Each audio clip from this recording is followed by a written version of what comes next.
ఈరోజు మనం నిజంగానే 195వ జయంతి సావిత్రిబాయి పూలే. ఆమెను మించిన ఆమె భూమి మీద ఇప్పుడు పుట్టలేదు. భూమికి ఎంత ఓపిక ఉందో అంత ఓపిక ఆమెను కొట్టినా, చంప చూసినా, పెండ జల్లినా, పీ జల్లినా, రాళ్ళు జల్లినా చదువు చెప్తూనే పోయింది. ఆమె ఇంకొక ఆమెను తయారు చేసింది, ఫాతిమా షేక్ అని. వీళ్ళిద్దరు కలిసి చదువు చెప్పారు. వీళ్ళిద్దరికి స్ఫూర్తి జ్యోతిరావు పూలే, ఫాతిమా అన్న షేక్ ఉస్మాన్.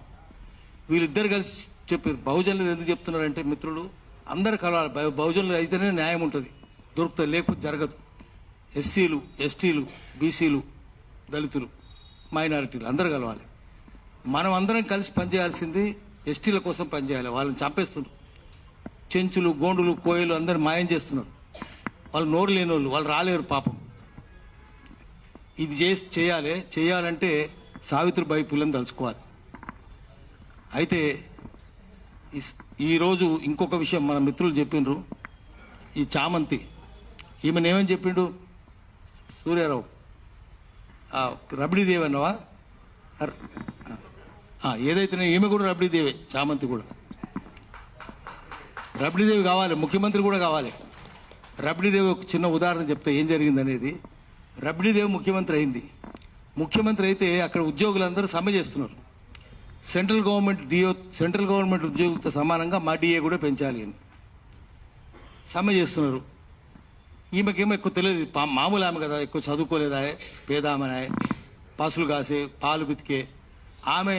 ఇదంతా వాళ్ళతో సమానంగా డిఏ అంటే మీకు అర్థం కాలేదు ఏందో. ఆమె ఏం చేసింది, చర్చలకు రండే అన్నది. వస్తలేరు వాళ్ళు. మాకు కావాలి, కండిషన్ లేదు, చర్చలు లేవు, ఏం లేదు, వాళ్ళకి సమానం చేయాలి. వారం రోజులు చూసింది, ఎవరు వస్తలేరు సెక్రటరియట్కు. సెక్రటరియట్ తాళం వేసేయండి, ఎవరు వస్తలేరండి. చర్చలు లేవు అంటున్నారు కదా, తాళం వేసేయండి. అప్పుడు ఎంప్లాయీస్ భయం మొదలైంది. అయ్యో తాళం వేస్తే ఇట్లా ఇంకా చర్చలు ఏముంటాయి అని. మిత్రులు వినండి, మీరు కూడా వినండి. బాబు చర్చలు 2 సార్లు ఉప సర్పంచి. నా పేరు గంటా మల్లేశం. మన సూర్యారావు సారు ఫోన్ చేసినందుకు అందరికీ ఆయనకు థ్యాంక్స్ చెప్తూ నమస్కారం తెలియజేస్తున్నాను.